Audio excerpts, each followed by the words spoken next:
ਵਾਹਿਗੁਰੂ ਜੀ ਕਾ ਖਾਲਸਾ ਵਾਹਿਗੁਰੂ ਜੀ ਕੀ ਫਤਿਹ। ਮੈਂ ਤੁਹਾਡੀ ਹੋਸਟ ਨੀਲਮ ਕੌਰ ਤੇ ਮੈਂ ਟੀਵੀ 84 ਦੇ ਸਾਰੇ ਦਰਸ਼ਕਾਂ ਦੇ ਸਰੋਤਿਆਂ ਦਾ ਦਿਲੀ ਸਵਾਗਤ ਕਰਦੀ ਹਾਂ ਪ੍ਰੋਗਰਾਮ ਸੱਚੋ ਸੱਚ ਵਿੱਚ। ਜਿਹੜੇ ਇਸ ਪ੍ਰੋਗਰਾਮ ਨੂੰ ਦੇਸ਼ਾਂ ਵਿਦੇਸ਼ਾਂ ਵਿੱਚ ਬੈਠ ਕੇ ਦੇਖਦੇ ਸੁਣ ਰਹੇ ਨੇ, ਹੱਕ ਸੱਚ ਦੀ ਆਵਾਜ਼ ਨੂੰ ਬੁਲੰਦ ਕਰਨ ਵਾਲੇ ਡਾਕਟਰ ਅਮਰਜੀਤ ਸਿੰਘ ਜੀ ਸਟੂਡੀਓ ਵਿੱਚ ਮੇਰੇ ਨਾਲ ਹਾਜ਼ਰ ਹਨ। ਆਓ ਨਾਲ ਮਿਲ ਕੇ ਪ੍ਰੋਗਰਾਮ ਦੀ ਸ਼ੁਰੂਆਤ ਕਰਦੇ ਹਾਂ। जी डॉक्टर साहब वाहिगुरू जी का खालसा वाहिगुरू जी की फतेह। जी डॉक्टर साहब ਤੁਹਾਡਾ ਬਹੁਤ-ਬਹੁਤ ਸਵਾਗਤ ਹੈ ਪ੍ਰੋਗਰਾਮ ਸੱਚੋ ਸੱਚ ਵਿੱਚ। ਮਿਹਰਬਾਨੀ ਜੀ ਡਾਕਟਰ ਸਾਹਿਬ ਅੱਜ ਡੇਟ ਹੈਗੀ ਹੈ 19 ਅਗਸਤ 2016 4 ਭਾਦੋਂ ਨਾਨਕਸ਼ਾਹੀ ਸੰਮਤ 548 ਦਾ ਦਿਨ ਹੈ ਤੇ ਡਾਕਟਰ ਸਾਹਿਬ ਪ੍ਰੋਗਰਾਮ ਦੇ ਸ਼ੁਰੂ ਵਿੱਚ ਤੁਸੀਂ ਅੱਜ ਕਿਹੜੀਆਂ ਅਹਿਮ ਚਰਚਾਵਾਂ ਸਾਡੇ ਦਰਸ਼ਕਾਂ ਨਾਲ ਸਾਂਝੀਆਂ ਕਰਨ ਜਾ ਰਹੇ ਹੋ? ਦੇਖੋ ਜਿਸ ਸੁਸਾਇਟੀ 'ਚ ਜਿਸ ਮੁਲਕ ਦੇ ਵਿੱਚ ਅਸੀਂ ਰਹਿ ਰਹੇ ਹਾਂ ਅਮਰੀਕਾ 'ਚ ਜੀ ਅਮਰੀਕਾ ਨਾਲ ਸੰਬੰਧਿਤ ਅੱਜ ਕੱਲ ਕਾਫੀ ਕੁਝ ਨਾ ਪੱਖੀ ਵੀ ਚੱਲ ਰਿਹਾ ਹੈ। ਜਿਵੇਂ ਪਿਛਲੇ ਸੈਚਰਡੇ ਜਿਹੜੀ ਘਟਨਾ ਹੋਈ ਇਮਾਮ ਔਰ ਉਹਨਾਂ ਦੇ ਸਹਿਯੋਗੀ ਨੂੰ ਮਾਰਿਆ ਗਿਆ, ਉਸ ਤੋਂ ਇਲਾਵਾ ਇੱਕ ਘਟਨਾ ਅਰੀਜ਼ੋਨਾ ਦੇ ਵਿੱਚ ਵੀ ਹੋਈ ਇਸ ਕਿਸਮ ਦੀ। ਜੀ ਓਕਲਹੋਮਾ 'ਚ ਵੀ ਜਿਹੜਾ ਇੱਕ ਗਵਾਂਢੀ ਨੇ ਗਵਾਂਢੀ ਨੂੰ ਮਾਰ ਦਿੱਤਾ ਹੈ, ਉਹਨੂੰ ਡਰਟੀ ਅਰਬ ਕਹਿ ਕੇ। ਔਰ ਹਾਲਾਂਕਿ ਉਹ ਕਾਫੀ ਲੰਬੇ ਵਕਤ ਤੋਂ ਉਹਨਾਂ ਦੇ ਗੁਆਂਢ 'ਚ ਰਹਿੰਦੇ ਸੀ, ਪਰ ਉਹਨੂੰ ਅੱਗੇ ਪਿੱਛੇ ਵੀ ਆਉਂਦਿਆਂ ਜਾਂਦਿਆਂ ਉਹ ਗਾਲਾਂ ਕੱਢਦਾ ਸੀ। ਔਰ ਜਿਹੜਾ ਗੁਆਂਢੀ ਆ ਉਹ ਸ਼ਾਇਦ ਪੈਰੋਲ ਤੇ ਆਇਆ ਸੀ ਔਰ ਉਹਦੇ ਹੱਥ 'ਚ ਗਨ ਦੇਖ ਕੇ ਉਸ ਨੇ ਕਾਲ ਵੀ ਕੀਤਾ ਨੇਬਰ ਨੇ ਜਿਹੜੇ ਅਰਬ ਸੀ ਪੁਲਿਸ ਨੂੰ ਕਿ ਜੀ ਮੈਨੂੰ ਇਹਦੇ ਤੋਂ ਖਤਰਾ ਹੈ। ਪੁਲਿਸ ਆਈ, ਉਹਨਾਂ ਨੇ ਦੇਖ ਕੇ ਕਿਹਾ ਨਹੀਂ ਐਵਰੀਥਿੰਗ ਨਾਰਮਲ, ਔਰ ਅੱਧੇ ਘੰਟੇ ਬਾਅਦ ਉਹਨੂੰ ਸ਼ੂਟ ਡਾਊਨ ਕਰ ਦਿੱਤਾ ਗਿਆ। ਸੋ ਕੁੱਲ ਮਿਲਾ ਕੇ ਇਹ ਜਿਹੜਾ ਨਫ਼ਰਤ ਦਾ ਵਰਤਾਰਾ ਚਾਰ ਚਫੇਰੇ ਹੈ। ਔਰ ਇਸ ਗੱਲ ਨੂੰ ਕੱਲ ਇੱਕ ਪ੍ਰੈਸ ਕਾਨਫਰੰਸ ਸੀ ਮੁਸਲਿਮ ਕਮਿਊਨਿਟੀ ਨੈਟਵਰਕ ਦੀ ਸਿਟੀ ਹਾਲ ਦੇ ਬਾਹਰ ਉਹਨਾਂ ਨੇ ਕੀਤਾ ਔਰ ਸਿੱਖ ਜਥੇਬੰਦੀਆਂ ਵੀ ਉਹਦੇ 'ਚ ਉਹਨਾਂ ਨੇ ਪਾਰਟਿਸਿਪੇਟ ਕੀਤਾ। ਉਹਦੇ 'ਚ ਵੀ ਉਹਨਾਂ ਦੀ ਪ੍ਰੈਸ ਰਿਲੀਜ਼ 'ਚ ਇੱਕ ਖਾਸ ਗੱਲ ਸੀ ਕਿ ਵੀ ਇਹ ਜਿਹੜਾ ਅਮਰੀਕਾ ਦੇ ਵਿੱਚ ਡੋਨਲਡ ਟਰੰਪ ਲਾਈਨ ਦੇ ਉੱਤੇ ਜਿਹੜਾ ਇਸਲਾਮੋਫੋਬੀਆ ਇਸਲਾਮ ਦੇ ਖਿਲਾਫ ਨਫ਼ਰਤ ਦਾ ਮਾਹੌਲ ਸਿਰਜਿਆ ਜਾ ਰਿਹਾ ਜੀ ਇਸ ਦੀ ਇਹ ਆਊਟਪੁੱਟ ਹੈ ਕਿ ਔਰ ਜਾਂ ਇਸ ਦਾ ਇਹ ਜੋ ਚੱਲ ਰਿਹਾ ਹੈ ਇਸ ਵੇਲੇ ਹਮਲੇ ਹਿਟ ਕ੍ਰਾਈਮ ਇਹ ਸਾਰੇ ਉਹਦੀ ਬਦੌਲਤ ਹੀ ਨੇ। ਔਰ ਹਾਲਾਂ ਗੱਲ ਸਿਰਫ ਅਮਰੀਕਾ ਤੱਕ ਨਹੀਂ ਹੈ। ਮੈਂ ਇੱਕ ਖਬਰ ਦੇਖ ਰਿਹਾ ਸੀ ਕਿ ਯੂਰਪ ਦੇ ਵਿੱਚ ਇਸਲਾਮੋਫੋਬੀਆ ਕਿਸ ਕਦਰ ਹੈ ਕਿ ਜਦੋਂ ਵੀ ਕੋਈ ਹਿੰਸਕ ਘਟਨਾ ਵਾਪਰਦੀ ਹੈ ਉਸ ਤੋਂ ਬਾਅਦ ਨੰਬਰ ਸੀ ਕਿ 50,000 ਮੈਸੇਜ ਇੱਕ ਦਿਨ ਦੇ ਵਿੱਚ ਜਿਹਨੂੰ ਉਹਨਾਂ ਨੇ ਕਲੱਬੀ ਇਸਲਾਮੋਫੋਬੀਆ ਕੀਤਾ ਹੈ ਕਿ ਇਸਲਾਮ ਦੇ ਖਿਲਾਫ। ਸੋ ਕੁੱਲ ਮਿਲਾ ਕੇ ਜਿਵੇਂ ਅਸੀਂ ਮੈਂਸ਼ਨ ਕਰਦੇ ਹਾਂ ਆਲਵੇਜ਼ ਕਿ ਵੀ ਸਿੱਖ ਉਸ ਦਾ ਸ਼ਿਕਾਰ ਹੁੰਦੇ ਹੀ ਨੇ, ਕਿਉਂਕਿ ਕੱਲਾ ਫਿਰ ਇਸਲਾਮੋਫੋਬੀਆ ਜਾਂ ਇਸਲਾਮ ਦੇ ਖਿਲਾਫ ਗੱਲ ਉਹਦਾ ਦਾਇਰਾਕਾਰ ਵੱਧਦੇ ਜ਼ੀਨੋਫੋਬੀਆ ਬਣ ਜਾਂਦਾ ਹੈ। ਹਰ ਵਿਦੇਸ਼ੀ ਦੇ ਖਿਲਾਫ ਉਸ ਕਿਸਮ ਦੀ ਨਫ਼ਰਤ ਹੁੰਦੀ ਹੈ। ਔਰ ਇਹ ਗੱਲ ਹੁਣ ਜ਼ਾਹਰ ਹੈ ਕਿ ਵੀ ਇਸ ਮੁਲਕ ਦੇ ਵਿੱਚ ਉਹ ਮਾਹੌਲ ਜਿੱਥੇ ਕਿ ਬੜੀ ਵੋਕਲ ਆਵਾਜ਼ ਦੇ ਵਿੱਚ ਦੂਸਰਿਆਂ ਦੇ ਖਿਲਾਫ ਗੈਰ ਗੋਰਿਆਂ ਦੇ ਔਰ ਇਸ ਦਾ ਸ਼ਿਕਾਰ ਫਿਰ ਇਹੀ ਨਹੀਂ ਕਿ ਸਿਰਫ ਬਾਹਰਲੇ ਹੁੰਦੇ ਨੇ, ਫਿਰ ਈਵਨ ਕਾਲੇ ਜਾਂ ਜਿਹੜੇ ਸਪੈਨਿਸ਼ ਜਾਂ ਦੂਜੇ ਨੇ ਉਹ ਵੀ ਇੱਥੇ ਮਹਿਸੂਸ ਕਰਦੇ ਨੇ ਕਿ ਇਹ ਮਾਹੌਲ ਜਿਹੜਾ ਹੈ ਇਹ ਵਾਪਸ ਨਸਲਵਾਦ ਵੱਲ ਜਾ ਰਿਹਾ। ਸੋ ਇਹ ਤਾਂ ਇਸ ਸੁਸਾਇਟੀ 'ਚ ਅੱਜ ਕੱਲ੍ਹ ਜੋ ਕੁਝ ਹੋ ਰਿਹਾ ਉਸ ਦਾ ਨਾ ਪੱਖੀ ਪੱਖ ਹੈ। ਪਰ ਜਿਹੜੀ ਗੱਲ ਕਰਕੇ ਇਸ ਓਪਨਿੰਗ ਸੈਗਮੈਂਟ ਦੇ ਵਿੱਚ ਮੈਂ ਇਸ ਲਾਈਨ ਨੂੰ ਲਿਆ ਕਿ ਅਮਰੀਕਾ ਦੀ ਇਹ ਵੀ ਖੂਬਸੂਰਤੀ ਹੈ ਕਿ ਇੱਥੇ ਜੇ ਕੋਈ ਇੱਕ ਐਕਸਟ੍ਰੀਮ ਲਾਈਨ 'ਚ ਜਾਣ ਵਾਲਾ ਆਉਂਦਾ ਹੈ ਤੇ ਉਸ ਨੂੰ ਚੈਲੰਜ ਕਰਨ ਵਾਲੇ ਵੀ ਨਾਲ ਦੀ ਨਾਲ ਖਲੋ ਜਾਂਦੇ ਨੇ। ਔਰ ਜਿਹੜੀ ਖਬਰ ਇੰਟਰਨੈਸ਼ਨਲ ਹੈ ਔਰ ਇਸ ਦੀਆਂ ਬਹੁਤ ਸਾਰੀਆਂ ਪਿਕਚਰਸ ਅਰਾਊਂਡ ਵੀ ਘੁੰਮ ਰਹੀਆਂ ਨੇ ਕਿ ਕਿਵੇਂ ਇੱਕ ਜਿਹੜਾ ਡੋਨਲਡ ਟਰੰਪ ਦਾ ਹੀ ਸਪੋਰਟਰ ਸੀ ਉਸ ਦੇ ਕੈਂਪੇਨ ਦੇ ਨਾਲ ਉਹਦਾ ਨੇੜਲਾ ਸੰਬੰਧ ਰਿਹਾ। ਉਸ ਦਾ ਨਾਮ ਹੈ ਜੋਸ਼ੂਆ ਮੋਨਰੋ ਔਰ ਉਹਨੂੰ ਪਿਆਰ ਦੇ ਨਾਲ ਜਿੰਜਰ ਵੀ ਕਹਿੰਦੇ ਨੇ। ਉਸ ਨੇ ਮਹਿਸੂਸ ਕੀਤਾ ਜਦੋਂ ਡੋਨਲਡ ਟਰੰਪ ਨੇ ਨਿਊਯਾਰਕ ਟਾਈਮਸ ਦੀ ਇੱਕ ਕੋਰਸਪੋਂਡੈਂਟ ਜਿਹੜੀ ਕਿ ਜਿਹਨੂੰ ਕਿ ਮਸਕੂਲਰ ਡਿਸਆਰਡਰ ਸੀ ਉਸ ਨੂੰ ਦਾ ਮਜ਼ਾਕ ਬਣਾਇਆ। ਔਰ ਇਸ ਨੂੰ ਬਹੁਤ ਸਾਰੀਆਂ ਔਰਤਾਂ ਨੇ ਵੀ ਮਹਿਸੂਸ ਕੀਤਾ ਵੀ ਇਹ ਔਰਤ ਵਰਗ ਦਾ ਵੀ ਅਪਮਾਨ ਹੈ। ਪਰ ਜ਼ਾਹਰਾ ਤੌਰ ਦੇ ਉੱਤੇ ਇਹ ਅੱਜ ਇੱਕ ਰਿਸਪੈਕਟ ਦੀ ਗੱਲ ਹੁੰਦੀ ਹੈ ਕਿ ਵੀ ਹੁਣ ਤਾਂ ਈਵਨ ਟਰਮਸ ਨਹੀਂ ਯੂਜ਼ ਕਰਨ ਦਿੰਦੇ। ਹੁਣ ਸਾਡੇ ਜ਼ਮਾਨਿਆਂ 'ਚ ਈਵਨ ਮੈਡੀਕਲ ਵਰਲਡ ਦੇ ਵਿੱਚ ਵੀ ਜੇ ਇਸ ਦਾ IQ ਥੋੜ੍ਹਾ ਹੈ ਘੱਟ ਹੈ ਉਹਦੇ ਲਈ ਸ਼ਬਦ ਮੈਂਟਲੀ ਰਿਟਾਰਡਡ ਯੂਜ਼ ਹੁੰਦਾ ਸੀ ਕਿ ਵੀ ਰਿਟਾਰਡ ਹੈ। ਹੁਣ ਮੈਂਟਲੀ ਰਿਟਾਰਡਡ ਕਿਸੇ ਨੂੰ ਤੁਸੀਂ ਇਹ ਗਾਲ ਹੈ, ਇਹ ਸੋਚਿਆ ਹੀ ਨਹੀਂ ਜਾ ਸਕਦਾ ਕਿ ਕੋਈ ਇਹ ਸ਼ਬਦ ਇਸਤੇਮਾਲ ਕਰ ਸਕਦਾ। ਉਸ ਦੇ ਲਈ ਅਸੀਂ ਹੁਣ ਸ਼ਬਦ ਯੂਜ਼ ਕਰਦੇ ਹਾਂ ਡਿਵੈਲਪਮੈਂਟਲੀ ਡਿਸੇਬਲਡ ਕਿ ਵੀ ਜਿਹੜੀ ਐਬਿਲਿਟੀ ਜਿਹੜੀ ਹੈ ਉਹ ਵਿਕਸਿਤ ਹੋਣ ਦੇ ਵਿੱਚ ਡਿਸੇਬਿਲਿਟੀ ਰਹੀ ਹੈ, ਕੋਈ ਇਸ ਦਾ ਮੈਂਟਲੀ ਕੋਈ ਨਹੀਂ ਹੈ ਉਹ ਟਰਮ। ਇਸੇ ਤਰੀਕੇ ਨਾਲ ਹੋਰ ਵੀ ਬਹੁਤ ਸਾਰੇ ਸ਼ਬਦ ਨੇ ਜਿਨ੍ਹਾਂ ਨੂੰ ਤੁਸੀਂ ਜਿਹੜਾ ਇੱਕ ਪੀਰੀਅਡ ਦੇ ਵਿੱਚ ਇੱਥੇ ਕਾਮਨ ਸੀ, ਨਿਗਰ ਇਸਤੇਮਾਲ ਹੁੰਦਾ ਸੀ, ਬਹੁਤ ਸਾਰੇ ਕਾਲਿਆਂ ਦੇ ਆਪਣੇ ਪੁਰਾਣੇ ਲਿਟਰੇਚਰ 'ਚ ਇੱਕ ਦੂਜੇ ਨੂੰ ਐਡਰੈਸ ਕਰਦੇ ਸੀ। ਪਰ ਹੁਣ ਇਹ ਜਿਹੜੀ ਹੈ ਗਾਲ ਹੈ, ਕਿਉਂਕਿ ਇਹ ਗੁਲਾਮੀ ਦੇ ਵੇਲੇ ਇਹ ਸ਼ਬਦ ਦਿੱਤਾ ਗਿਆ ਇਹ ਅੱਜ ਜਿਹੜਾ ਇਸ ਨੂੰ ਬਿਲਕੁਲ, ਔਰ ਉਸ ਦੀ ਥਾਂ ਤੇ ਈਵਨ ਅੱਜ ਜਦੋਂ ਤੁਸੀਂ ਕਿਸੇ ਨੂੰ ਬਲੈਕ ਕਹਿੰਦੇ ਹੋ, ਹਾਲਾਂਕਿ ਇਹ ਨਹੀਂ ਹੈ ਵੀ ਇਹਨੂੰ ਕੋਈ ਗਾਲ ਮੰਨਿਆ ਜਾਂਦਾ, ਪਰ ਇਹਦੇ ਨਾਲੋਂ ਵੀ ਜਿਹੜਾ ਸ਼ਬਦ ਉਹਨਾਂ ਨੂੰ ਐਡਰੈਸ ਕਰਨ ਲਈ ਉਹ ਪ੍ਰੈਫਰ ਕਰਦੇ ਨੇ ਅਫਰੀਕਨ ਅਮਰੀਕਨ, ਕਿ ਵੀ ਅਸੀਂ ਅਮਰੀਕਨ ਹੈ ਪਰ ਸਾਡਾ ਓਰੀਜਨ ਅਫਰੀਕਾ ਦੇ ਵਿੱਚ ਹੈ। ਕਿਉਂਕਿ ਜੇ ਬਲੈਕ ਵਾਈਟ ਕਹਿਣਾ ਵੀ ਜਿਹੜਾ ਇਹ ਵੀ ਰੰਗ ਦੇ ਨਾਲ ਤੁਸੀਂ ਕਿਸੇ ਨੂੰ ਆਇਡੈਂਟੀਫਾਈ ਕਰ ਰਹੇ ਹੋ। ਸੋ ਅਸੀਂ ਸਮਝਦੇ ਹਾਂ ਵੀ ਹਿਊਮਨ ਸੁਸਾਇਟੀ ਦੇ ਵਿੱਚ ਇਹ ਗੱਲਾਂ, ਔਰ ਇਸ ਨੂੰ ਸ਼ਾਇਦ ਜੇ ਅਸੀਂ ਕਦੇ ਆਪਣੇ ਖਾਲਸਾਈ ਬੋਲਿਆਂ ਦੀ ਖੂਬਸੂਰਤੀ ਦੀ ਗੱਲ ਕਰੀਏ ਤੇ ਜਿਹੜੇ ਸਾਡੇ ਬੋਲਿਆਂ ਦੇ ਵਿੱਚ ਕਿਸੇ ਦੇ ਲਈ ਵੀ ਜਿਹੜਾ ਸ਼ਬਦ ਸੀ ਉਹ ਨਾ ਪੱਖੀ ਨਹੀਂ ਸੀ। ਜੇ ਕਿਸੇ ਦੀ ਦੋਨਾਂ ਅੱਖਾਂ ਦੀ ਰੋਸ਼ਨੀ ਨਹੀਂ ਹੈ ਤੇ ਉਸ ਦੇ ਲਈ ਸ਼ਬਦ ਸਾਡੇ ਪੁਰਾਤਨ ਖਾਲਸਾਈ ਬੋਲਿਆਂ 'ਚ ਸੀ ਸੂਰਮਾ ਸਿੰਘ, ਕਿ ਵੀ ਇਹ ਸੂਰਮਾ ਹੈ। ਤੇ ਜੇ ਕਿਸੇ ਦੀ ਇੱਕ ਅੱਖ ਨਹੀਂ ਹੈ ਜਿਹਦੇ ਲਈ ਪੰਜਾਬੀ ਸ਼ਬਦ ਕਾਣਾ ਤੇ ਉਹਦੇ ਲਈ ਖਾਲਸਾਈ ਬੋਲਾ ਸੀ ਲੱਖ ਨੇਤਰਾ ਸਿੰਘ, ਕਿ ਵੀ ਇਹਦੀਆਂ ਲੱਖ ਅੱਖਾਂ ਨੇ। ਹੁਣ ਬੇਸ਼ੱਕ ਦੋ ਦੇ ਨਾਲ ਜੋੜ ਕੇ ਹੈ ਕਿ ਵੀ ਦੋ ਹੋਣਾ, ਇੱਕ ਹੈ 2 ਲੱਖ, ਪਰ ਲੱਖ ਨੇਤਰਾ ਸਿੰਘ। ਇਸੇ ਤਰ੍ਹਾਂ ਜੇ ਕਿਸੇ ਦੀ ਲੱਤ ਜਾਂ ਦੂਜਾ ਲੂਲਾ ਹੈ ਜਾਂ ਦੂਸਰਾ ਲੰਗੜਾ ਤੇ ਉਸ ਨੂੰ ਕਹਿੰਦੇ ਸੀ ਸੁਚਾਲਾ ਸਿੰਘ, ਵੀ ਇਹਦੀ ਚਾਲ ਬੜੀ ਵਧੀਆ। ਮਤਲਬ ਹਾਲਾਂਕਿ ਜਿਹੜਾ ਲੰਗੜਾ ਵਿਚਾਰਾ ਕਿਵੇਂ ਚੱਲੇਗਾ, ਲੱਤ ਘੜੀਸ ਕੇ। ਸੋ ਮਤਲਬ ਇਹ ਸੀ ਕਿ ਉਸ ਨੈਗੇਟਿਵਿਟੀ ਨੂੰ, ਜਿਹੜੀ ਕੋਈ ਕੁਦਰਤ ਦੀ ਦੇਣ ਹੁੰਦੀ ਹੈ, ਕਈ ਵਾਰੀ ਉਹਦਾ ਪਤਾ ਹੀ ਨਹੀਂ ਹੁੰਦਾ। ਸੋ ਇਹ ਪੱਖ ਜਿਹੜਾ ਹੈ, ਇਸ ਗੱਲ ਨੂੰ ਮੈਜੋਰਿਟੀ ਅਮਰੀਕਨਾਂ ਨੇ ਬੁਰਾ ਮੰਨਿਆ ਕਿ ਵੀ ਉਹਦੀ ਜਿਹੜੀ ਕੋਈ ਕਾਮੈਂਟ ਸੀ ਨਿਊਯਾਰਕ ਟਾਈਮਜ਼ ਦੀ ਰਿਪੋਰਟਰ ਦਾ, ਉਸ ਤੇ ਕੋਈ ਗੱਲ ਕਹੀ ਜਾਂਦੀ ਵੱਖਰੀ ਗੱਲ ਸੀ, ਲੇਕਿਨ ਉਸ ਨੂੰ ਮੌਕ ਕਰਨਾ, ਉਸ ਡਿਸੇਬਿਲਿਟੀ ਨੂੰ, ਮਸਕੂਲਰ ਡਿਸਆਰਡਰ ਨੂੰ। ਸੋ ਇਸ ਨੇ ਮਿਸਟਰ ਜੋਸ਼ੂਆ ਨੇ ਉਹਦਾ ਸਾਥ ਛੱਡਿਆ। ਫਿਰ ਕ੍ਰੀਏਟਿਵ ਬੰਦਾ, ਇਹਨੂੰ ਲੱਗਾ ਕਿ ਵੀ ਇਹ ਸਿਰਫ ਛੱਡਣ ਨਾਲ ਨਹੀਂ, ਹੁਣ ਇਹਦਾ ਜਲੂਸ ਕੱਢਣਾ ਚਾਹੀਦਾ। ਹੁਣ ਅਸੀਂ ਤਾਂ ਵੈਸੇ ਪੰਜਾਬੀ 'ਚ ਹੀ ਜਦੋਂ ਕੋਈ ਕਿਸੇ ਨਾਲ ਲੜ ਪਏ ਜਾਂ ਕੋਈ ਹੋਏ ਫਿਰ ਕਹਿੰਦਾ ਮੈਂ ਤੁਹਾਨੂੰ ਹੁਣ ਨੰਗਿਆਂ ਕਰਕੇ ਛੱਡਾਂਗਾ। ਹੁਣ ਜ਼ਾਹਰ ਵੀ ਅਸੀਂ ਤਾਂ ਐਕਸਪ੍ਰੈਸ਼ਨ ਇਸਤੇਮਾਲ ਕਰਦੇ ਹਾਂ, ਮਤਲਬ ਇਹ ਹੁੰਦਾ ਹੈ ਕਿ ਵੀ ਮੈਂ ਤੁਹਾਨੂੰ ਹੁਣ ਅਨਮਾਸਕ ਕਰਾਂਗਾ, ਜੋ ਵੀ ਤੇਰੇ ਮੇਰੇ ਕੋਲ ਪਤਾ ਹੈ ਉਹ ਮੈਂ, ਜਿਵੇਂ ਹੁਣ ਉਹ ਪਟਿਆਲੇ ਚੋਂ ਜਥੇਦਾਰ ਗੁਰਚਰਨ ਸਿੰਘ ਟੌੜਾ ਦਾ ਜਵਾਈ ਹਰਮੇਲ ਸਿੰਘ ਟੌੜਾ, ਉਹਨੇ ਟਿਕਟ ਮੰਗੀ ਹੋਣੀ ਹੈ, ਸੁਖਬੀਰ ਬਾਦਲ ਨੇ ਕਿਹਾ ਨਹੀਂ ਜੀ ਇਹ ਤਾਂ ਹੁਣ ਅਸੀਂ ਪੈਸਿਆਂ ਵਾਲਿਆਂ ਨੂੰ ਹੀ ਦੇਵਾਂਗੇ। ਔਰ ਉਹਨੇ ਅੱਜ ਪ੍ਰੈਸ ਕਾਨਫਰੰਸ ਕਰਕੇ ਉੱਥੇ ਇੱਕ ਖੱਟੜਾ ਕਰਕੇ ਪੁਲਿਸ ਆਫੀਸਰ ਹੈ, ਉਹਦੇ ਮੁੰਡੇ ਨੂੰ ਇਹਦੇ ਹਰਮੇਲ ਸਿੰਘ ਟੌੜੇ ਦੀ ਥਾਂ ਤੇ ਹਲਕਾ ਇੰਚਾਰਜ ਬਣਾ ਦਿੱਤਾ ਸੁਖਬੀਰ ਬਾਦਲ ਨੇ। ਸੋ ਅੱਜ ਪ੍ਰੈਸ ਕਾਨਫਰੰਸ ਕਰਕੇ ਉਹਨੇ ਕਿਹਾ ਹਰਮੇਲ ਸਿੰਘ ਟੌੜੇ ਨੇ ਕਿ ਮੈਂ ਖੱਟੜੇ ਨੂੰ ਵੀ ਤੇ ਸੁਖਬੀਰ ਬਾਦਲ ਨੂੰ ਵੀ ਹੁਣ ਨੰਗਿਆਂ ਕਰਾਂਗਾ, ਮੇਰੇ ਕੋਲ ਬਹੁਤ ਜਾਣਕਾਰੀ। ਸੋ ਉੱਥੇ ਤਾਂ ਚਲੋ ਇਹ ਇੱਕ ਐਕਸਪ੍ਰੈਸ਼ਨ ਹੈ,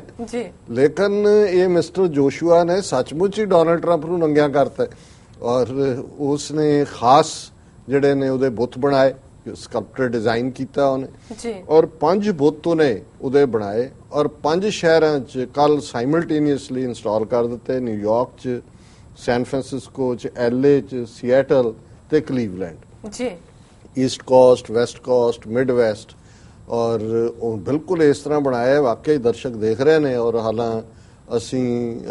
ਇਸ ਗੱਲ ਨੂੰ ਮੱਦੇਨਜ਼ਰ ਰੱਖਦੇ ਹਾਂ, ਅਸੀਂ ਫੁੱਲ ਨੇਕਡਨੈਸ ਨਹੀਂ ਦਿਖਾਈ ਹੈ, ਉੱਪਰਲਾ ਹਿੱਸਾ ਹੀ ਹੈ, ਲੇਕਿਨ ਇਹ ਕਈ ਵਾਰੀ ਦੇਖੋ ਇੱਕ ਪ੍ਰੋਟੈਸਟ ਦਾ ਵੀ ਤਰੀਕਾ ਹੁੰਦਾ। ਬਹੁਤ ਵਾਰ ਅਸੀਂ ਸਮਝਦੇ ਹਾਂ ਵੀ ਮਿਲੀਅਨ ਮੈਨ ਮਾਰਚ ਕਰਨਾ ਹੀ ਜਿਹੜਾ ਉਹ ਮੈਸੇਜ ਹੁੰਦਾ, ਉਹ ਇੰਨੇ ਇਨਸਟੈਂਟ ਹਿੱਟ ਹੋਏ ਕਿ ਹਜ਼ਾਰਾਂ ਦੀ ਗਿਣਤੀ 'ਚ ਲੋਕ ਜਿਹੜੇ ਨੇ ਥਾਂ ਥਾਂ ਹੀ ਪਹੁੰਚ ਗਏ, ਸੈਲਫੀਆਂ ਲੈ ਰਹੇ ਨੇ, ਕੋਈ ਨਿਆਣਿਆਂ ਨੂੰ ਅੱਗੇ ਕਰਕੇ ਉਹਨੂੰ ਕਹਿ ਰਿਹਾ ਕਿ ਭਾਈ ਇਹਦੇ ਨਾਲ ਫੋਟੋ ਲਓ। ਹਾਲਾਂ ਨਿਊਯਾਰਕ ਦੀਆਂ ਤਾਂ ਪਾਰਕ ਅਥਾਰਟੀ ਵਾਲਿਆਂ ਨੇ ਇਮੀਡੀਏਟਲੀ ਆ ਕੇ ਕੱਲ ਜਿੰਨੀ ਕੁ ਦੇਰ ਸੈਲਫੀਆਂ ਹੋ ਗਈਆਂ, ਲੋਕ ਵੀ ਇਕੱਠੇ ਹੋ ਗਏ, ਨਾਅਰੇਬਾਜ਼ੀ ਵੀ ਹੋ ਗਈ ਟਰੰਪ ਦੇ ਖਿਲਾਫ, ਔਰ ਉਹਨਾਂ ਨੇ ਤਾਂ ਲਾ ਦਿੱਤਾ। ਪਰ ਸੈਨ ਫਰਾਂਸਿਸਕੋ ਔਰ ਦੂਸਰੀਆਂ ਥਾਵਾਂ ਤੇ, ਕਿਉਂਕਿ ਉਹ ਕੈਲੀਫੋਰਨੀਆ ਰਿਲੇਟਿਵਲੀ, ਫਿਰ ਸੈਨ ਫਰਾਂਸਿਸਕੋ ਉਹ ਬੈਲਟ ਹੈ ਜਿੱਥੇ ਬਹੁਤ ਕੁਝ ਫਰੀडम ਦੇ ਨਾਲ ਹੁੰਦਾ। ਸੋ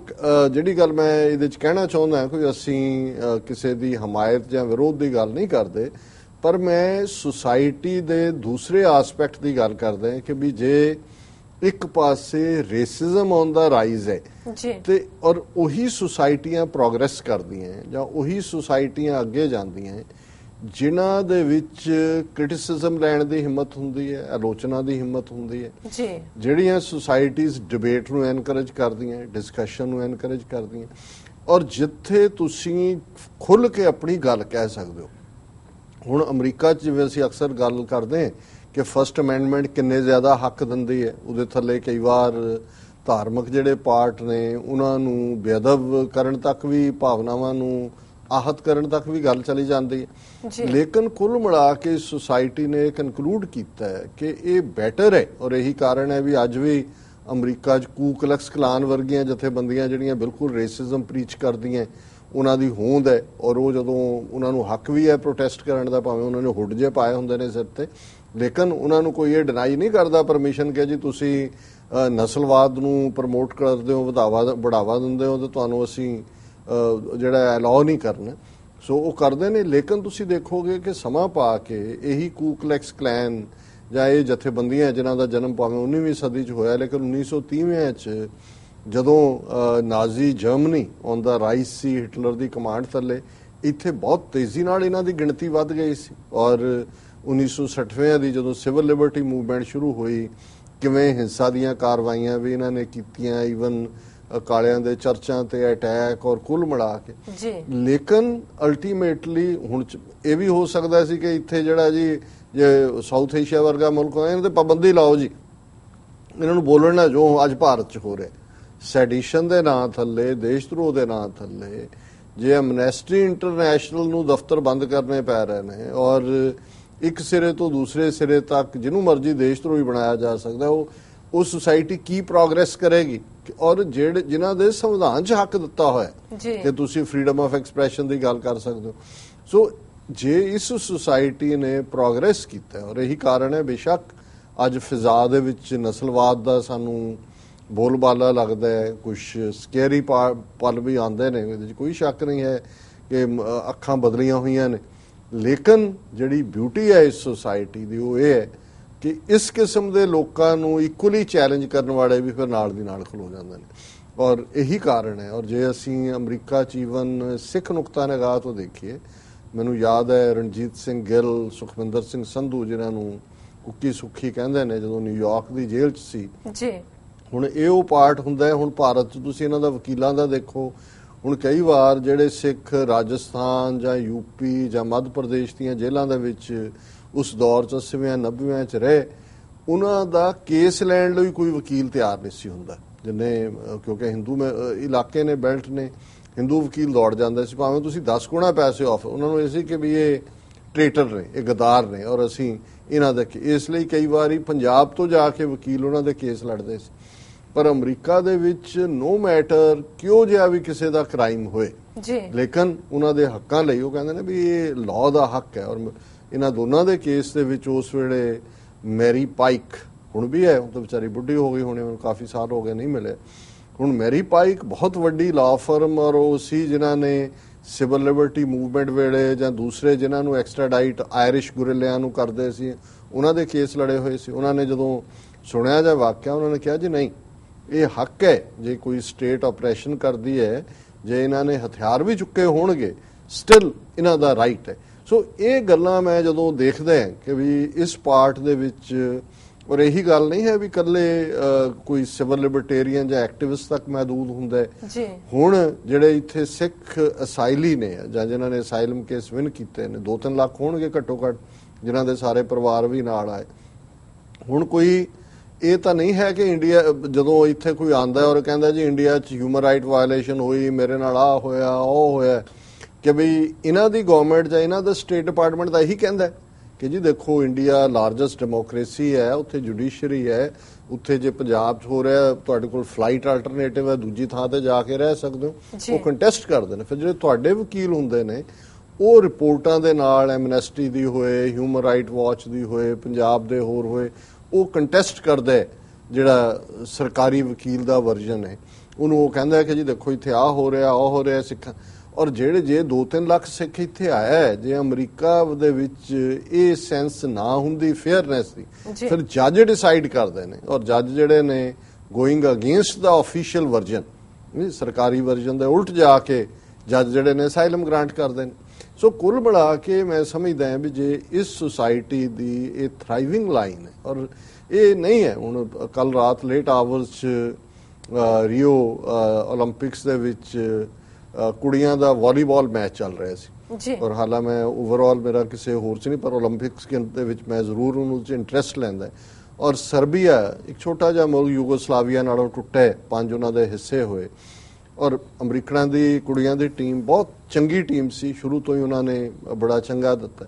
ਹੁਣ ਫਾਈਨਲੀ ਜਿਹੜਾ ਫਾਈਨਲ ਸੈਮੀ ਫਾਈਨਲ ਸੀ ਉਹਦੇ ਚ ਸਰਬੀਆ ਪਰਫਾਰਮੈਂਸ ਦੋਨਾਂ ਦੀ ਬੜੀ ਜ਼ਬਰਦਸਤ ਸੀ ਸਰਬੀਅਨ ਕੁੜੀਆਂ ਦੀ ਟੀਮ ਨੇ ਹਰਾ ਦਿੱਤਾ ਅਮਰੀਕਨਾਂ ਨੂੰ ਜੀ ਔਰ 골ਡ ਦੇ ਲਈ ਉਹ ਚ ਹੁਣ ਬ੍ਰੌਂਜ਼ ਦੇ ਲਈ ਅਮਰੀਕਨ ਟੀਮ ਦਾ ਕਿਸੇ ਹੋਰ ਨਾਲ ਮੁਕਾਬਲਾ ਮੈਂ ਸਪਿਰਿਟ ਦੀ ਗੱਲ ਕਰ ਰਿਹਾ ਹੁਣ ਜਿਹੜਾ ਅਮਰੀਕਨ ਵਾਲੀਬਾਲ ਟੀਮ ਦਾ ਕੋਚ ਸੀ ਉਹਨੂੰ ਇੱਕਦਮ ਕਿਉਂਕਿ NBC ਵਾਲਿਆਂ ਕੋਲ ਹੀ ਐਕਸਕਲੂਸਿਵ ਉਹਨੂੰ ਕਰਨ ਦੇ ਰਾਈਟ ਨੇ ਉਹਨੇ ਕੈਮਰੇ ਰੱਖਿਆ ਦੂਜੇ ਉਹਦੀਆਂ ਅੱਖਾਂ ਤੋਂ ਦੇਖਿਆ ਜਾ ਸਕਦਾ ਸੀ ਅਥਰੂ ਨੇ ਚਿਹਰੇ ਤੇ ਸੀ ਉਹਨੇ ਕਿਹਾ ਕਿ the other team was better though I feel ਕਿ ਵੀ ਉਹਨੂੰ ਮੈਂ ਹਰਟ ਮਹਿਸੂਸ ਕਰਦਾ ਮੇਰੀਆਂ ਕੁੜੀਆਂ ਨੇ ਵੀ ਮਿਹਨਤ ਬਹੁਤ ਕੀਤੀ ਹੈ but the others the Serbia showed a excellent game ਸੋ ਇਹ ਅਮਰੀਕਾ 'ਚ ਹੀ ਹੁੰਦਾ ਕਿ ਵੀ ਉੱਥੇ ਕੀ ਹੁੰਦਾ ਕਿ ਵੀ ਜਦੋਂ ਤੁਸੀਂ ਕੋਈ ਕਰਦੇ ਹੋ ਨਹੀਂ ਹੈ ਕਿਸੇ ਦੀ ਪਰਫਾਰਮੈਂਸ ਹੋ ਜਾਏ ਉਹੀ ਲੋਕ ਜਿਹੜੇ ਪਹਿਲਾਂ ਜਿੰਦਾਬਾਦ ਕਰ ਰਹੇ ਹੁੰਦੇ ਵੱਟੇ ਮਾਰਦੇ ਨੇ ਉਹਨਾਂ ਨੂੰ ਪੁਲਿਸ ਪ੍ਰੋਟੈਕਟ ਕਰਕੇ ਲੈ ਜਾਂਦੀ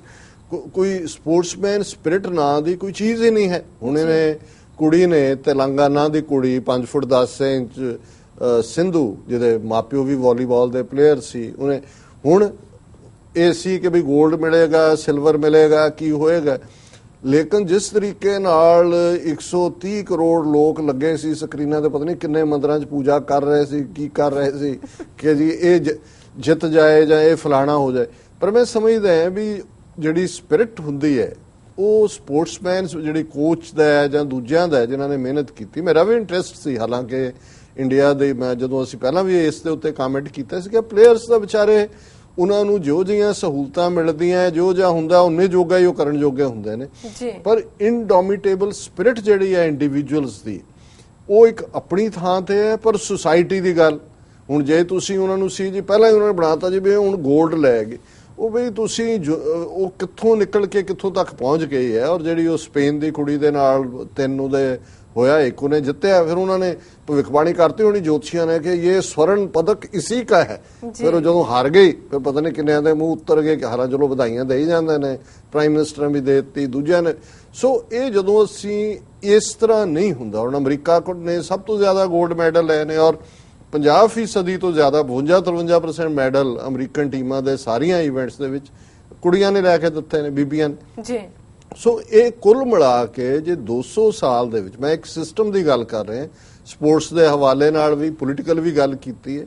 ਕਿ ਜਿਸ ਸੁਸਾਇਟੀ ਦੇ ਵਿੱਚ ਸਪੋਰਟਸਮੈਨ ਸਪਿਰਿਟ ਹੁੰਦੀ ਹੈ ਸਪੋਰਟਸਮੈਨ ਸਪਿਰਿਟ ਹੈ ਕਿ ਵੀ ਤੁਸੀਂ ਬੈਸਟ ਆਪਣਾ ਦਿਓ ਐਂਡ ਸਟਿਲ ਤੁਸੀਂ ਐਪਰੀਸ਼ੀਏਟ ਕਰੋ ਜੇ ਤੁਹਾਡਾ ਔਰ ਇਹ ਜਿਹੜਾ ਕਰੈਕਟਰ ਹੈ ਜਦੋਂ ਅਸੀਂ ਸਿੱਖ ਕਰੈਕਟਰ ਨਾਲ ਮੇਲ ਕੇ ਦੇਖਦੇ ਹਾਂ ਬਹਾਦਰੀ ਦੀ ਗੱਲ ਹੈ ਹੁਣ ਮੈਂ ਸਮਝਦਾ ਹਾਂ ਵੀ ਬਜਾਏ ਤੁਸੀਂ ਕਸ਼ਮੀਰੀਆਂ ਨੂੰ ਕਹੀ ਜਾਓ ਜੀ ਇਹ ਦੇਸ਼ ਧਰੋਹੀ ਤਾਂ ਉਹਨਾਂ ਦੇ ਰਿਸ਼ਤੇਦਾਰ ਵੀ ਵਿਚਾਰੇ ਜੇ ਉੱਥੇ ਜਾਂਦੇ ਨੇ ਬੰਗਲਾਰੂ ਟੈਸਟੀਫਾਈ ਕਰਨ ਉਹ ਵੀ ਤੁਸੀਂ ਦੇਸ਼ ਧਰੋਹੀ ਬਣਾ ਦਿਓ ਤੇ ਕਿੱਥੇ ਸਾਡੇ ਗੁਰੂ ਦਾ ਹੁਣ ਅਸੀਂ ਭੰਗਾਣੀ ਦੇ ਯੁੱਧ ਦਾ ਦੇਖਦੇ ਹਾਂ ਜਿਹੜਾ 10ਵੇਂ ਪਾਤਸ਼ਾਹ ਨੇ ਜਿਹੜਾ ਉਸ ਦਾ ਵਿਉਰਾ ਦਿੱਤਾ ਹੈ ਆਪਣੀ ਲਿਖਤ ਦੇ ਵਿੱਚ ਔਰ ਉਹਦੇ 'ਚ ਜੇ ਹਰੀ ਚੰਦ ਜਿਹੜਾ ਬਹਾਦਰ ਹੈ ਤੀਰ ਅੰਦਾਜ਼ ਹੈ ਔਰ ਉਹਨੇ ਤੀਰ ਚਲਾਇਆ ਗੁਰੂ ਸਾਹਿਬ ਨੇ ਕਿਹਾ ਵੀ ਇੱਕ ਉੱਤੋਂ ਦੀ ਲੰਘ ਗਿਆ ਦੂਸਰਾ ਉਹਨੇ ਮਾਰਿਆ ਜਿਹੜਾ ਹਰੀ ਚੰਦ ਨੇ ਉਹ ਗੁਰੂ ਸਾਹਿਬ ਦੀ ਪੇਟੀ ਦੇ ਵਿੱਚ ਲੱਗਾ ਤੀਰ ਅੰਦਰ ਲੱਗਾ ਜਦੋਂ ਬਾਹਰ ਕੱਢਿਆ ਖੂਨ ਦੀ ਤਤੀਰੀ ਵਗੀ ਜਿੱਥੋਂ ਜਬੈ ਬਾਣ ਲੱਗਿਓ ਤਬੈ ਰੋਸ ਜਾਗਿਓ ਦੀ ਗੱਲ ਆਉਂਦੀ ਹੈ ਪਰ ਉਹਦੇ 'ਚ ਗੁਰੂ ਸਾਹਿਬ ਨੇ ਉਹਨੂੰ ਵੀਰ ਕਹਿ ਕੇ ਸੰਬੋਧਨ ਕੀਤਾ ਬਹਾਦਰ ਬ੍ਰੇਵ ਜੀ ਕਿ ਇਹ ਸਪਿਰਿਟ ਹੁੰਦੀ ਹੈ ਕਿ ਜਿਹਦੇ 'ਚ ਤੁਸੀਂ ਬੇਸ਼ੱਕ ਤੁਹਾਨੂੰ ਕੋਈ ਜਿਹੜਾ ਉਹ ਮਾਰਨ ਦੇ ਲਈ ਤੁਲਿਆ ਹੋਇਆ ਪਰ ਤੁਸੀਂ ਈਵਨ ਉਹਨਾਂ ਪਲਾਂ ਦੇ ਵਿੱਚ ਵੀ ਉਸ ਆਪਣੇ ਐਨਮੀ ਦੀ ਤਾਰੀਫ ਕਰਦੇ ਹੋ ਕਿ ਭਾਈ ਵਾਹ ਕੀ ਬਹਾਦਰੀ ਹੈ ਨਾ ਸੋ ਇਹ ਸਿੱਖ ਕਰੈਕਟਰ ਹੈ ਹਮੇਸ਼ਾ ਹੀ ਔਰ ਸਾਡੀ ਹਿਸਟਰੀ 'ਚ ਬਹੁਤ ਸਾਰੇ ਇਸ ਕਿਸਮ ਦੇ ਇੰਸਟੈਂਸ ਨੇ ਜੇ ਅਸੀਂ ਦੇਖਦੇ ਹਾਂ 6ਵੇਂ ਪਾਤਸ਼ਾਹ ਚੌਥੀ ਜੰਗ ਕਰਤਾਰਪੁਰ ਦੀ ਪੈਂਦੇ ਖਾਨ ਜਿਹਨੂੰ ਪਾਲਿਆ ਉਹ ਜਿਹੜਾ ਉਹ ਹੋਸਟਾਈਲ ਹੋ ਜਾਂਦਾ ਹੈ ਦੁਸ਼ਮਣ ਬਣ ਜਾਂਦਾ ਹੈ ਫੌਜ ਲੈ ਕੇ ਆ ਚੜ੍ਹਦਾ ਔਰ ਉਹ ਚੈਲੰਜ ਕਰਦਾ ਹੈ ਗੁਰੂ ਸਾਹਿਬ ਨੂੰ ਕਿ ਕਿਉਂ ਫੌਜ ਮੇਰੇ ਨਾਲ ਮੁਕਾਬਲਾ ਕਰੋ ਬੜਾ ਕਦਾਵਰ ਬੜਾ ਬਹਾਦਰ ਸੀ ਔਰ ਗੁਰੂ ਹਰਗੋਬਿੰਦ ਸਾਹਿਬ ਨੇ ਕਿਹਾ ਠੀਕ ਹੈ ਔਰ ਅਲਟੀਮੇਟਲੀ ਉਸ ਬਾਊਟ ਦੇ ਵਿੱਚ ਜਦੋਂ ਫਾਈਨਲੀ ਪੈਂਦੇ ਖਾਨ ਨੂੰ ਥੱਲੇ ਗੁਰੂ ਸਾਹਿਬ ਜਿਹੜਾ ਉਹਨਾਂ ਦਾ ਵਾਰ ਹੁੰਦਾ ਥੱਲੇ ਡਿੱਗ ਪੈਂਦਾ ਉਹ ਮਰ ਰਿਹਾ ਤੇ ਗੁਰੂ ਸਾਹਿਬ ਨੂੰ ਕਹਿੰਦੇ ਨੇ ਕਿ ਪੈਂਦੇ ਖਾਨ ਕਲਮਾ ਪੜ੍ਹ ਤੇ ਉਹ ਕਹਿੰਦਾ ਕਿ ਤੁਹਾਡੀ ਜਿਹੜੀ ਤਲਵਾਰ ਹੈ ਉਹੀ ਮੇਰਾ ਕਲਮ ਹੈ। ਔਰ ਹੁਣ ਸੂਰਜ ਢਲ ਰਿਹਾ ਔਰ ਉਹਦੀਆਂ ਜਿਹੜੀ ਧੁੱਪ ਹੈ ਉਹਦੇ ਤੇ ਪੈ ਰਹੀ ਹੈ, ਗੁਰੂ ਸਾਹਿਬ ਆਪਣੀ ਢਾਲ ਦੀ ਜਿਹੜੀ ਹੈ ਛਾਂ ਕਰ ਦਿੰਦੇ ਨੇ ਉਹਦੇ ਚਿਹਰੇ ਵੱਲ ਕਿ ਧੁੱਪ ਤੋਂ ਬਚਾਓ। ਸੋ ਇਹ ਉਹ ਬਹਾਦਰੀ ਦੇ ਹੀ ਜਿਹੜੇ ਨੇ ਉਹ ਨੇ ਸਾਰੇ, ਔਰ ਇਹਨੂੰ ਹੀ ਸਪੋਰਟਸਮੈਨਸ਼ਿਪ ਕਹਿੰਦੇ ਨੇ। ਉਹ ਤੁਸੀਂ ਜੰਗ ਦੇ ਮੈਦਾਨ 'ਚ ਵੀ ਦਿਖਾਉਂਦੇ ਹੋ, ਉਹ ਤੁਸੀਂ ਅਦਰਵਾਈਜ਼ ਵੀ ਦਿਖਾਉਂਦੇ ਹੋ। ਸੋ ਹੁਣ ਇੱਕ ਪਾਸੇ ਤਾਂ ਉਸ ਮੁਲਕ ਦੇ ਵਿੱਚ ਉਹ ਲੋਕ ਨੇ ਜਿਹੜਾ ਨੇ ਹਰ ਚੀਜ਼ ਜਿਹੜੀ ਹੈ ਉਹ ਗਿਣਤੀਆਂ ਮਿਣਤੀਆਂ 'ਚ ਹੈ, ਔਰ ਇਧਰ ਪੋਲੀਟੀਕਲ ਅਰੀਨਾ ਦੇ ਵਿੱਚ ਜਿਸ ਅੰਦਾਜ਼ ਦੇ ਵਿੱਚ ਡੋਨਲਡ ਟਰੰਪ ਨੂੰ ਔਰ ਇਸ ਆਈਡੀਓਲੋਜੀ ਨੂੰ ਚੈਲੰਜ ਕਰ ਰਹੇ ਨੇ ਲੋਕ, ਔਰ ਇਸ ਕਿਸਮ ਦੇ ਕ੍ਰੀਏਟਿਵ ਲੋਕ। ਔਰ ਮੈਂ ਸਮਝਦਾ ਕਿ ਤੁਸੀਂ $10 ਲੱਖ ਖਰਚ ਕੇ ਭਾਵੇਂ ਜਾਂ 10 ਮਿਲੀਅਨ ਖਰਚ ਕੇ ਐਡਾਂ ਚਲਾਉਂਦੇ ਅਗੇਂਸਟ, ਉਹਦਾ ਇੰਪੈਕਟ ਨਹੀਂ ਸੀ ਹੋਣਾ। ਆਈਡੀਆ ਆਇਆ ਕਿਸੇ ਨੂੰ ਤੇ ਉਹਨਾਂ ਨੇ ਕਿਹਾ ਜੀ ਠੀਕ ਹੈ ਇਹ ਸਾਰੇ ਇੰਸਟਾਲ ਕਰ ਦਿਓ, ਔਰ ਉਹਦੇ ਥੱਲੇ ਉਹਨਾਂ ਨੇ ਮੈਸੇਜ ਵੀ ਦਿੱਤਾ ਹੈ। ਔਰ ਇਹ ਵੀ ਮੈਸੇਜ ਇਸ ਸੁਸਾਇਟੀ ਚੋਂ ਕਿਹਾ ਕਿ ਵੀ ਸਾਰੇ ਇੱਥੇ ਰੇਸਿਸਟ ਨਹੀਂ ਨੇ, ਸਾਰੇ ਇਸਲਾਮੋਫੋਬੀਆ ਵਾਲੇ ਨਹੀਂ ਨੇ, ਸਾਰੇ ਜਿਹੜੇ ਨੇ ਉਹ ਬਾਕੀਆਂ ਨੂੰ ਬਾਹਰ ਕੱਢਣ ਦੇ ਹੱਕ 'ਚ ਨਹੀਂ ਨੇ। ਇਹ ਸੁਸਾਇਟੀ ਜਿਹੜੀ ਹੈ ਇਹ ਟੋਲਰੈਂਟ ਸੁਸਾਇਟੀ ਹੈ, ਇੱਥੇ ਹਰ ਇੱਕ ਨੂੰ। ਔਰ ਮੈਂ ਜਿਵੇਂ ਅੱਗੇ ਵੀ ਜ਼ਿਕਰ ਕੀਤਾ ਸੀ ਕਿ ਬਈ ਹੁਣ ਉਹਨਾਂ ਬੀਬੀਆਂ ਦੇ ਵਿੱਚ ਮੈਡਲ ਵਾਲੀਆਂ ਜੇ ਮੁਸਲਮਾਨ ਕੁੜੀ ਹਿਜਾਬ ਬੰਨ ਕੇ ਹਿੱਸਾ ਲੈ ਰਹੀ ਹੈ ਸਪੋਰਟਸ ਦੇ ਵਿੱਚ ਜਾਂ ਦੂਜੇ। ਸੋ ਇਹ ਸੁਸਾਇਟੀ ਦੀ ਬਿਊਟੀ ਹੈ ਕਿ ਜਦੋਂ ਤੱਕ ਤੁਸੀਂ ਆਲ ਇਨਕਲੂਸਿਵ ਉਸ ਕਿਸਮ ਦੀ ਗੱਲ ਨੂੰ ਐਨਕਰੇਜ ਨਹੀਂ ਕਰਦੇ ਤੇ ਫਿਰ ਜਿਹੜਾ ਪਾਰਟ ਹੈ ਉਹ ਅਦਰਵਾਈਜ਼ ਨਹੀਂ ਹੁੰਦਾ। ਔਰ ਜਿਹੜੇ ਲੋਕ ਆਪਣੇ ਆਪ ਨੂੰ ਡਿਫੈਂਡਰ ਬਣੇ ਹੋਏ ਨੇ, ਔਰ ਇੱਕ ਸਟੋਰੀ ਜਿਹੜੀ ਇਹਦੇ ਨਾਲ ਮੈਂ ਸਮਝਦਾ ਕਿ ਵੀ ਡਿਸਕਸ ਹੋ ਸਕਦੀ ਹੈ। ਮੈਂ ਅੱਜ ਕੁਦਰਤੀ ਇੱਕ ਰਿਪੋਰਟ ਆਈ ਕਿ ਔਰ ਮੈਨੂੰ ਪਹਿਲਾਂ ਤਾਂ ਹੈਰਾਨੀ ਹੋਈ ਵੀ ਹਿੰਦੂ ਵੀ ਅਸਾਈਲਮ ਲੈਂਦੇ ਨੇ ਅਮਰੀਕਾ 'ਚ। ਔਰ ਇੱਕ ਖਬਰ ਹੈ US took 53,000 Hindu refugees over decade, ਕਿ ਪਿਛਲੇ 10 ਸਾਲ ਦੇ ਵਿੱਚ 53,000 ਹਿੰਦੂ ਅਸਾਈਲਮ ਲੈ ਕੇ ਅਮਰੀਕਾ 'ਚ ਆਏ ਨੇ। ਫਿਰ ਮੇਰਾ ਇੰਟਰਸਟ ਹੋਇਆ ਤੇ ਫਿਰ ਉਹ ਥੱਲੇ ਚਾਰਟ ਲੱਗਾ ਹੋਇਆ ਵੀ ਜਿਹੜੇ 53,000 ਆਏ ਉਹਨਾਂ 'ਚੋਂ ਫਿਰ ਥੱਲੇ ਡੀਟੇਲ ਹੈ ਕਿ ਵੀ ਕਿਹੜੇ ਕਿਹੜੇ ਮੁਲਕ 'ਚੋਂ ਆਏ। ਹੁਣ ਸਭ ਤੋਂ ਜ਼ਿਆਦਾ 53,000 ਜਿਹੜੇ ਨੇ ਭੂਟਾਨ 'ਚੋਂ ਆਏ। ਹੁਣ ਇਹਦੇ ਤੇ ਮੈਂ ਫਰਦਰ ਰਿਸਰਚ ਕਰਾਂਗਾ। ਹੁਣ ਭੂਟਾਨ ਜਿਹੜਾ ਹੈ ਉਹ ਤਾਂ ਇੰਡੀਆ ਦੇ ਖੰਭਾਂ ਥੱਲੇ ਹੈ ਜੀ, ਕਿਉਂਕਿ ਭੂਟਾਨ ਨੂੰ ਉਹਨਾਂ ਨੇ ਕਦੇ ਵੀ ਕੋਈ ਇੰਡੀਪੈਂਡੈਂਟ, ਜਿੰਨੀਆਂ ਵੋਟਾਂ ਤੁਸੀਂ UN 'ਚ ਦੇਖੋਗੇ ਇੰਡੀਆ ਨੇ ਪਾਈਆਂ, ਭੂਟਾਨ ਉਹਦੇ ਮਗਰ ਹੁੰਦਾ ਵੀ। ਐਸਾ ਕੀ ਕਾਰਨ ਹੈ ਕਿ ਭੂਟਾਨ 'ਚੋਂ ਹਿੰਦੂ ਦੌੜ ਰਹੇ ਨੇ, ਤੇ ਜੇ ਉਹ ਦੌੜ ਰਹੇ ਨੇ ਅਮਰੀਕਾ ਕਿਉਂ ਆ ਰਹੇ ਜੀ, ਇੰਡੀਆ ਕਿਉਂ ਨਹੀਂ ਜਾ ਰਹੇ? ਕਿਉਂਕਿ ਜੇ ਅੱਜ ਇੰਡੀਆ ਬੜਾ ਬੰਗਲਾਦੇਸ਼ ਤੋਂ ਆਉਣ ਵਾਲੇ ਹਿੰਦੂਆਂ ਨੂੰ ਉਹ ਵੈਲਕਮ ਕਰ ਰਹੇ ਨੇ। ਅਸਾਮ 'ਚ BJP ਦੀ ਸਰਕਾਰ ਬਣ ਗਈ ਹੈ, ਉਹਨਾਂ ਨੇ ਆਪਣੀ ਸਰਕਾਰ ਉਹਨਾਂ ਨੂੰ ਕਿਹਾ ਕਿ ਜੀ ਤੁਸੀਂ ਬਣਾਓ ਕਿ ਕੋਈ ਲੀਗਲਾਈਜ਼ ਕਰ ਦਈਏ ਜਿਹੜੇ ਹਿੰਦੂ ਰਿਫਿਊਜੀ ਆਏ ਨੇ ਬੰਗਲਾਦੇਸ਼ ਤੋਂ। ਜਿਹੜੀਆਂ ਲੋਕਲ ਅਸਾਮੀ ਪਾਰਟੀਆਂ ਉਹ ਹੀ ਖਲੋ ਗਈਆਂ ਇਹਦੇ ਖਿਲਾਫ। ਉਹਨਾਂ ਨੇ ਕਿਹਾ ਜੀ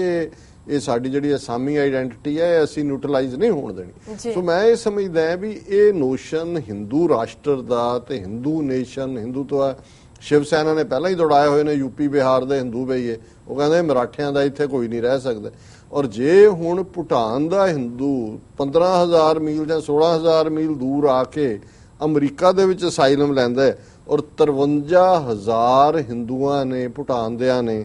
ਪਿਛਲੇ 10 ਸਾਲ ਦੇ ਵਿੱਚ ਲਿਆ। ਔਰ ਇਹਦੇ 'ਚ ਉਹਨੇ ਕਿਹਾ ਦਾ US has accepted more than 53,000